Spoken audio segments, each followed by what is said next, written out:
Olá, navegantes! Boa noite! Estamos aqui mais uma vez com a nossa live de quarta-feira. Bom, então hoje, a pedidos, a gente vai falar sobre gatos, né? O pessoal queria muito falar sobre fígado de gatos e aí eu separei umas coisinhas aqui para mostrar para vocês.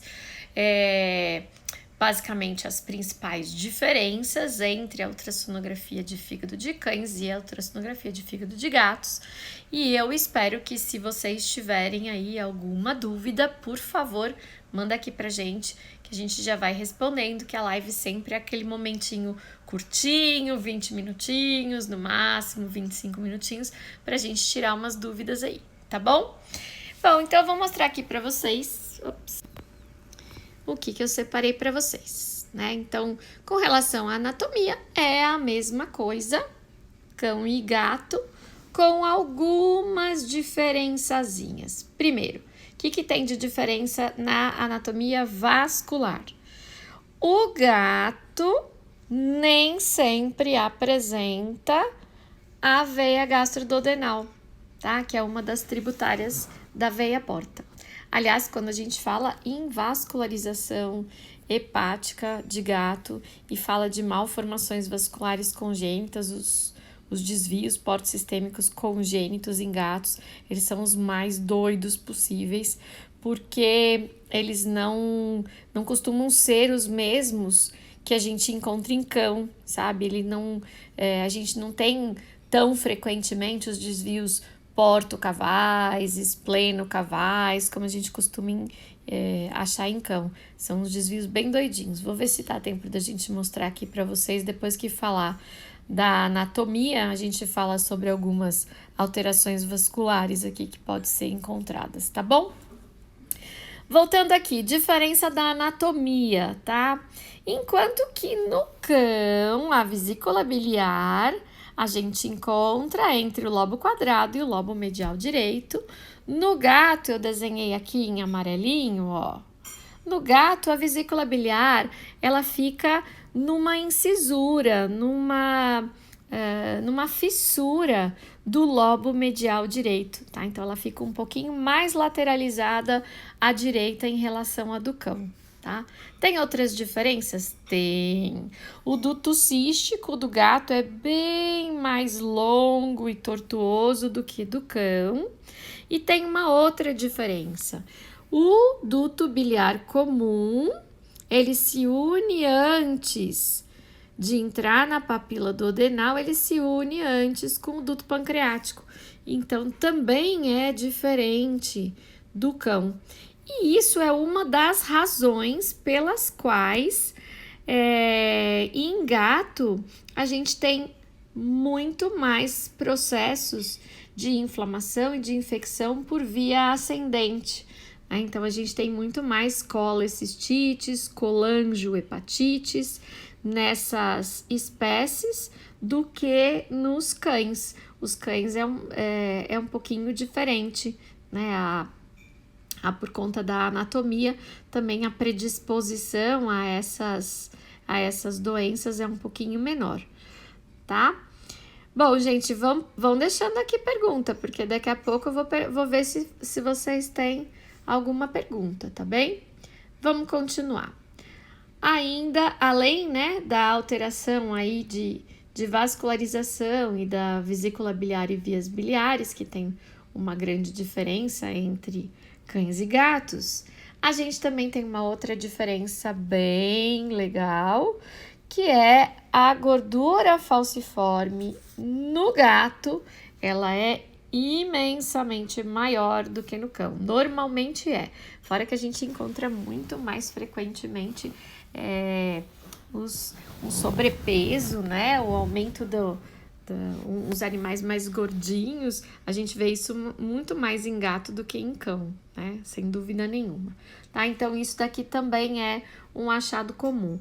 E, aliás, em falar em sobrepeso em animais com gordura, né? Ou com obesidade, se você ainda não viu, a gente colocou hoje de manhã, desculpa, a gente colocou ontem à noite uma aula falando sobre doença hepática gordurosa. Então, infiltração gordurosa, como é que é a etiopatogenia e quais os achados ultrassonográficos a gente pode encontrar, tá? Então, se você ainda não assistiu, tá aqui no IGTV, eu acho que vale a pena se assistir, são 9 minutinhos de filme, é bem bacana para você poder entender melhor, inclusive, a interação do som com os tecidos e entender por que às vezes a gente consegue enxergar nesses gatinhos, por exemplo, mais gordinhos, a gente acaba enxergando uma atenuação não tão evidente como a gente enxerga a atenuação no cão, tá? O fígado é um pouquinho diferente. Opa, já começou a apresentar aqui dúvida. Tuco Cris perguntou: linfoma hepático em gatos, quais padrões encontramos no exame? Tuco Cris, é o seguinte, infelizmente, o linfoma, ele pode ter uma apresentação tanto de... Deixa eu virar aqui para vocês. Ele pode apresentar tanto o quadro de diminuição difusa quanto aumento difuso e, infelizmente, também pode apresentar até lesões focais. Então, ele não tem um quadro muito característico. Eu já vi linfoma com aspecto até misto, tá? Dentro do fígado. Então, não tem uma imagem única de linfoma. A gente precisa mesmo fazer a biópsia para poder fechar o diagnóstico, tá?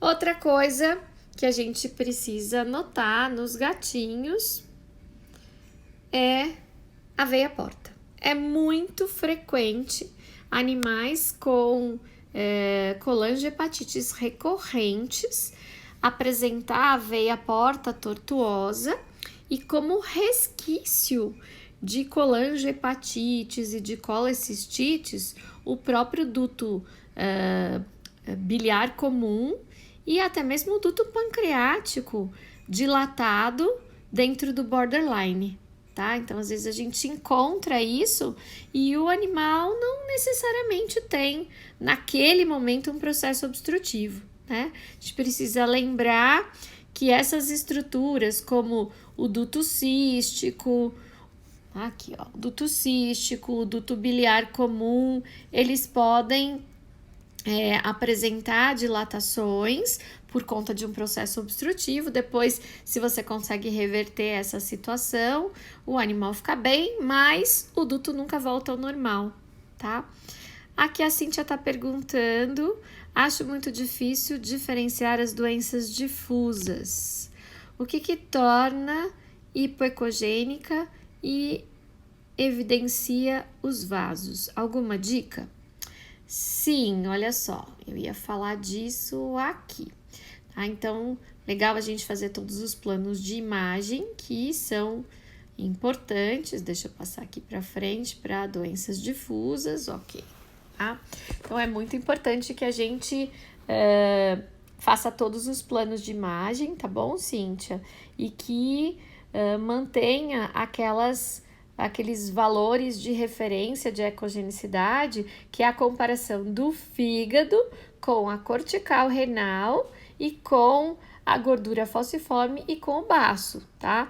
E como eu falei, eu sei que isso é um pouco mais difícil quando o paciente é obeso, né? E que é o caso da gente ver isso em muitos gatos. Então, muitas vezes o paciente, um gato com uma colangiopatite, em que a gente encontraria teoricamente uma diminuição difusa da ecogenicidade, se ele tem uma doença de base, por exemplo, uma doença hepática gordurosa, né, uma infiltração gordurosa hepática, esse fígado não vai ficar tão hipoecogênico assim como ele deveria, para a gente poder perceber assim super na cara que o paciente está com uma colangiopatite. Às vezes não fica tão na cara assim, tá? Não fica muito fácil de entender. Até mesmo porque em gatos o mais comum dessas doenças difusas não é a diminuição difusa, e sim é o aumento difuso por causa dessa história aí de infiltração gordurosa, que é muito mais frequente em gato do que em cão, do próprio linfoma, que pode se apresentar, como a gente falou, também por aumento difuso, além da diminuição difusa de ecogenicidade, e as colangiopatites, que em gato normalmente elas são crônicas, porque o gato, a gente sabe que é um daqueles, que é aquele animal que ele só vai apresentar sinal clínico de alguma coisa quando a coisa já tá lá bem alterada, né? Eles têm um comportamento bem de carnívoro, né, de predador, e eles não aparentam frequentemente a doença, não é tão fácil assim da gente diagnosticar essas doenças, tá? Então, a dica que fica é sempre tentar comparar com os outros órgãos e, lógico, observar também se não tem infiltração gordurosa. Quando o animal é obeso, ele tem infiltração gordurosa no rim, ele tem infiltração gordurosa na parede do estômago, além da própria infiltração gordurosa no fígado, tá? Aqui tá perguntando, a Tavete perguntou, posso colocar como possibilidade alteração crônica para esses dutos dilatados? A nossa dúvida, Tavete, é o seguinte, vamos supor que você faça um exame do jeito que eu chamo de exame blindado, tá? O que é o exame blindado? O exame blindado é aquele exame que a gente não tem nenhum dado de exame laboratorial, a gente não tem dados de exames clínicos, né? Então, o animal veio para fazer o exame de ultrassom, às vezes não é nem o proprietário que traz, uma outra pessoa, um taxidog, ou sei lá, tá? Então, o que acontece? Você não sabe nem do passado, nem do presente, nem do futuro desse achado, né? Então, uma vez que você tem esse duto, por exemplo, biliar comum, dentro do borderline, o borderline é até 5 milímetros, tá? De diâmetro. O valor 5 milímetros, acima de 5 milímetros, é considerado na literatura um valor confiável para diagnóstico de obstrução. Então, se tem mais de 5 milímetros, aí não importa passado, nem importa o presente, importa que tá com mais de 5 milímetros, então esse paciente tá com obstrução. Agora, se ele tá no borderline, ele tá com 4 milímetros, 4,5 milímetros, o que acontece? Se você não sabe se esse paciente já teve outras colangiopatites, outras colecistites, ou colangites, pode ser um achado, né, cicatricial, uma sequela de um processo anterior, tá? Então isso é complicado pra gente, a gente não tem mesmo como colocar. Então eu não posso falar que é uma lesão crônica, porque de repente também pode ser uma lesão que ainda está evoluindo e que esse paciente daqui, sei lá, 24 horas, ele pode apresentar um aumento do calibre desse duto, já que para o duto biliar comum aumentar de calibre precisa de pelo menos 48 horas de obstrução. Então é um pouquinho, como é que eu vou dizer, um pouco arriscado, né, a gente falar que isso daí é crônico se você não sabe nada. Agora, se você sabe qual é a questão, qual é o histórico do paciente, se é um paciente que você já acompanhou algumas vezes, daí é diferente, né? Daí fica muito mais, como é que se diz? Fica muito mais confortável você poder dizer se aquilo está acontecendo, se aquilo já aconteceu, né? Então é um pouquinho diferente. Deixa eu ver aqui se tem mais pergunta. Posso ter nas colangiopatites crônicas dilatação de dutos? De duto biliar comum, você pode ter isso como resquício, tá? Agora, de vias biliares intrahepáticas é um pouquinho diferente, demora mais ainda, tá? Se você tiver uma obstrução, por exemplo, baixa, uma obstrução em pâncreas, uma obstrução ali na papila duodenal, ou uma obstrução a nível de vias biliares extrahepáticas, a saída, duto biliar comum ou cístico, pode demorar de 5 a 7 dias para, por via retrógrada, as vias biliares intrahepáticas dilatarem. Então, pode acontecer de você fazer em um determinado momento, não achar nada de alterado dentro do fígado e um colega repetir o exame desse mesmo paciente 2 dias depois, 3 dias depois e achar, tá? Então, não, é meio arriscado também. A gente precisa ter isso em mente para não dar chance pro azar, né? Deixa eu ver aqui, tem mais pergunta. Boa noite, Cibele. Pode falar um pouco sobre as diferenças de esteatose e lipidose? Ultravete perguntou o que é esteatose e o que é lipidose. Beleza, olha só.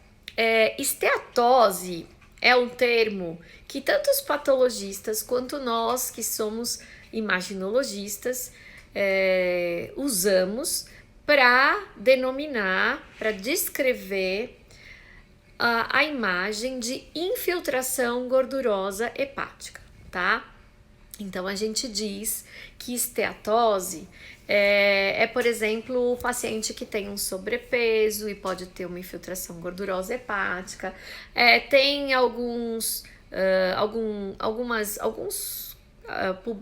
autores que descrevem como fígado esteatótico também, quando o fígado tem algum outro grau de infiltração gordurosa que não seja só por sobrepeso, por exemplo, quando ele tem uma hepatopatia vacuolar também, que é a infiltração gordurosa pela presença de vacúolos de gordura, decorrente geralmente de endocrinopatias, alteração do metabolismo de colesterol, esse tipo de coisa, tá? Então também tem alguns autores que chamam de esteatose.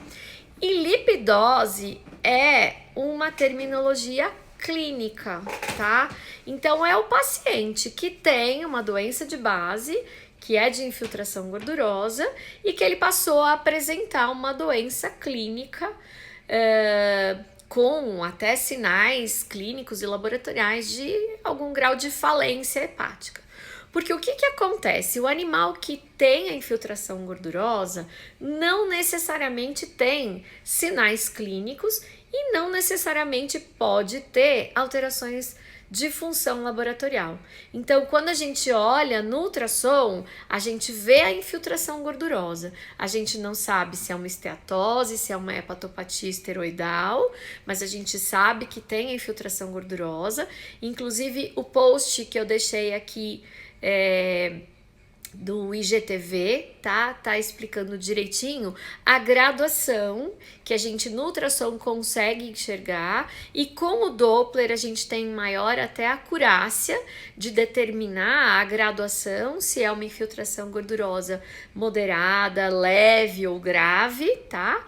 E só que esse paciente que tem infiltração gordurosa não é certo, não é certeiro que ele vá apresentar uma lipidose hepática, tá? Então pode acontecer dele ter a infiltração gordurosa e não necessariamente ter sinais clínicos, tá bem? Então são terminologias que a gente na ultrassonografia eu não costumo usar, tá? Eu não uso lipidose, eu uso infiltração gordurosa. Se eu tenho outros sinais no meu exame de abdômen, eu tenho outros sinais dizendo que a causa daquela infiltração gordurosa está relacionada com outra doença de base, por exemplo, uma endocrinopatia, daí eu posso até na minha impressão diagnóstica, né, na minha descrição eu relato a infiltração gordurosa, eu graduo a infiltração gordurosa, mas na minha impressão diagnóstica eu posso colocar que a minha impressão é que aquela infiltração gordurosa pode estar relacionada a uma hepatopatia vacuolar, por exemplo, já que eu tenha encontrado, sei lá, uma hiperplasia adrenal bilateral, ou esse animal tenha um diagnóstico fechado de hiperadrenocorticismo, tá bem? Então são termos diferentes, um é um termo tanto de patologista quanto imaginologista e o outro é um termo clínico. O Luiz Paulo Aires está dizendo que muitos exames são blindados, sim, sem dúvida. Eu acho que a maioria das pessoas fazem exames blindados, né?